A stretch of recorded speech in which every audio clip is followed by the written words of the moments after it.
Assalamualaikum warahmatullahi wabarakatuh. Perkenalkan, nama saya Muhammad Yusuf Saifullah dari PGSD 2B dengan NPM 2406612521. Di sini saya menganalisis buku bahasa Indonesia.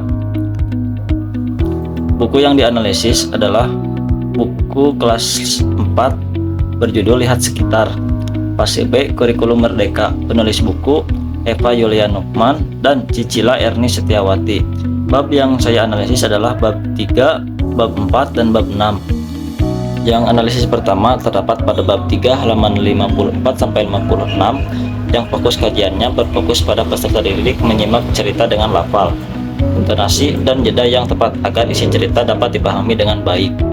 Kegiatan ini dikaitkan dengan fonologi karena peserta didik perlu memperhatikan bunyi, bahasa, pelafalan, dan intonasi saat menyimak informasi lisan. Pemahaman seperti arah jauh, dekat, kiri, dan kanan juga menuntut ketepatan menangkap bunyi agar makna tidak tertukar. Nah, selanjutnya penjelasan fonologi. Fonologi adalah cabang ilmu linguistik yang mempelajari sistem bunyi bahasa, termasuk cara bunyi-bunyi tersebut dihasilkan, diorganisasikan, dan berfungsi untuk membedakan makna dalam suatu bahasa. Menurut Abdul Chair, fonologi adalah cabang linguistik yang mempelajari bunyi-bunyi bahasa menurut fungsinya sebagai pembeda makna. Selanjutnya, analisis morfologi terdapat pada bab 3 halaman 57 dan 58, yang fokus kajiannya berfokus pada peserta didik menulis dan bahasa Indonesia pembelajaran kata berawalan ber. Kegiatan ini dapat dikaitkan dengan morfologi. Morfologi terlihat pada pembahasan awal ber karena morfologi mempelajari bentuk kata dan proses pembentukannya. Kata seperti berjalan, berlari, bersepeda, dan berbelok menunjukkan adanya proses afiksasi berupa penambahan prefiks ber pada bentuk dasar. Nah, selanjutnya penjelasan morfologi. Morfologi adalah cabang ilmu linguistik yang mempelajari bentuk kata, proses pembentukan kata, dan perubahan bentuk kata beserta maknanya. Pembelajaran ini masuk dalam kajian morfemis, yaitu proses pembentukan kata leksem dalam proses afiksasi, penambahan imbuhan. Menurut Krida Laksana, morfologi adalah bidang linguistik yang mempelajari morfem dan kombinasi-kombinasinya dalam membentuk kata. Yang selanjutnya, analisis sintaksis terdapat pada bab 3 halaman 62 sampai 63, yang fokus kajiannya berfokus pada peserta didik menulis dan melatih membuat teks deskriptif. Peserta didik mampu menulis pengalaman perjalanan dari rumah ke sekolah dalam bentuk runtut. Bagian ini menunjukkan kajian sintaksis karena peserta didik harus menyusun kalimat-kalimat yang runtut dan logis. Misalnya, penggunaan pola kalimat untuk menjelaskan urutan arah seperti dari rumah saya berjalan lurus lalu berbelok kiri kemudian menyeberang jalan. Nah, susunan kalimat yang runtut membuat rute mudah dipahami pembaca. Selanjutnya, penjelasan sintaksis. Sintaksis adalah cabang ilmu linguistik yang mempelajari cara menyusun kata menjadi perasa, klausa, dan kalimat sesuai dengan kaidah tata bahasa sehingga menghasilkan makna yang benar. Menurut Abdul Chair menyatakan bahwa sintaksis adalah bidang linguistik yang membahas hubungan antar kata dalam membentuk perasa, klausa, kalimat, dan wacana. Nah, yang selanjutnya analisis semantik terdapat pada bab 3 halaman 48 sampai 49, yang fokus kajiannya berfokus pada peserta didik dikenalkan dengan rambu-rambu lalu lintas dan makna dari simbol yang ada di jalan. Bagian ini menunjukkan kajian semantik karena peserta didik belajar memahami makna dari lambang, kata, dan tanda yang digunakan dalam rambu lalu lintas. Makna tidak hanya berasal dari kata, tapi juga menafsirkan makna kata agar dapat memahami isi teks secara utuh. Nah, yang selanjutnya penjelasan dari semantik. Semantik adalah cabang ilmu linguistik yang mempelajari makna dalam bahasa, baik makna kata, perasa, kalimat, maupun hubungan makna antar satuan bahasa.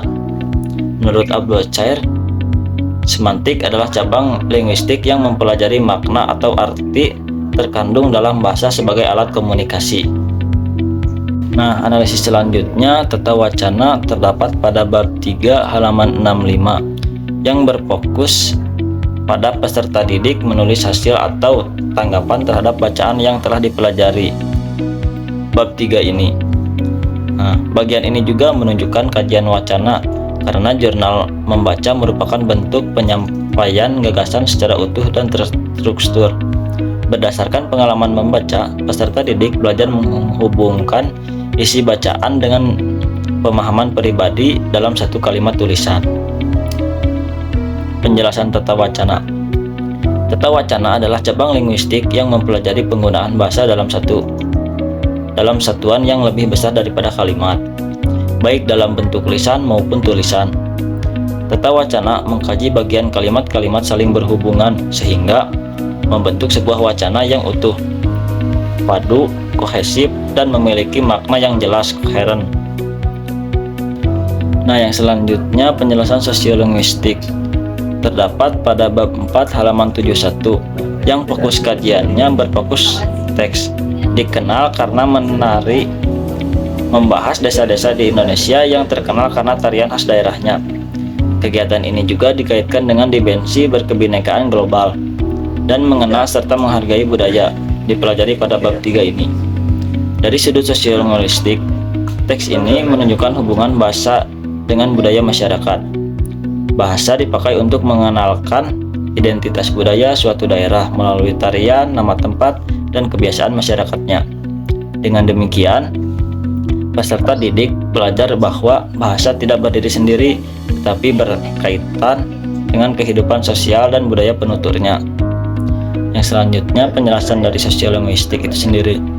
Sosiolinguistik adalah cabang ilmu linguistik yang mempelajari hubungan antara bahasa dan masyarakat.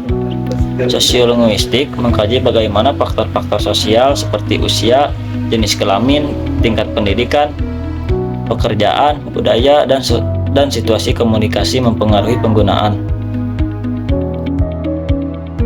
Nah, yang selanjutnya analisis puisi terdapat pada bab 6 halaman 133 yang fokus kajiannya berfokus pada puisi teks Raja Ampat-ku, termasuk puisi karena disusun dalam bentuk bait dan larik, menggunakan bahasa yang indah serta mengungkapkan kekaguman penyair terhadap keindahan Raja Ampat.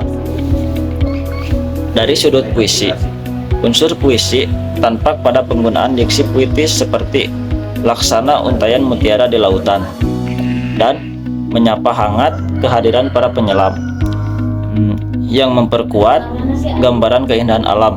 Dari sudut puisi, teks ini menunjukkan adanya unsur tema keindahan alam, rasa kagum, amanat untuk mencintai dan menjaga alam, serta menggunakan majas untuk memperindah ungkapan. Dengan demikian, materi ini mengajarkan peserta didik mengenal puisi sebagai karya sastra yang menyampaikan perasaan dan gambaran melalui bahasa yang padat, indah, dan bermakna. Nah, selanjutnya penjelasan puisi. Puisi adalah salah satu bentuk karya sastra yang mengungkapkan pikiran, perasaan, pengalaman, dan imajinasi melalui bahasa yang indah, padat, dan bermakna. Dalam puisi, setiap kata dipilih secara cermat sehingga mampu menciptakan keindahan bunyi, irama, serta makna yang mendalam. Puisi tidak hanya berfungsi sebagai hiburan, tetapi juga sebagai media untuk menyampaikan pesan, nilai moral, dan pengalaman hidup.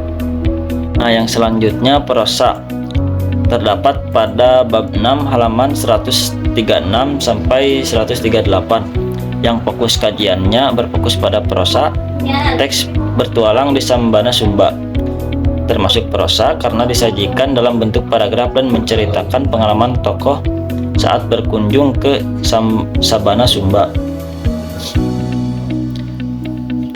Prosa. Nah, yang selanjutnya pengertian dari prosa.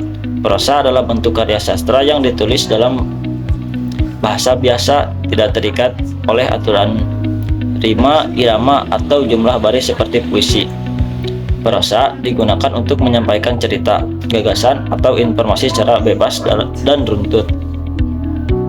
Nah, yang sekarang drama terdapat pada bab 3 yang fokus kajiannya berfokus pada drama. Materi pada halaman ini disajikan dalam bentuk drama sederhana, berbentuk dialog yang menyampaikan tokoh percakapan dan rangkaian peristiwa seperti adegan dalam drama. Cerita awas pada halaman 50 dapat dikaji drama sederhana karena memuat tokoh, dialog, dan konflik yang disajikan melalui percakapan langsung. Penyajiannya memungkinkan peserta didik memerankan kembali cerita dalam bentuk pementasan sederhana sehingga membantu memahami isi dan peran setiap tokoh. Nah, pengertian dari drama itu adalah karya sastra yang menggambarkan kehidupan dan perilaku manusia melalui dialog dan aksi yang dipentaskan di atas panggung atau ditampilkan di media lain seperti televisi dan film. Cukup sekian pemaparan materi dari saya. Mohon maaf apabila ada kekurangan dalam penjelasan. Assalamualaikum warahmatullahi wabarakatuh.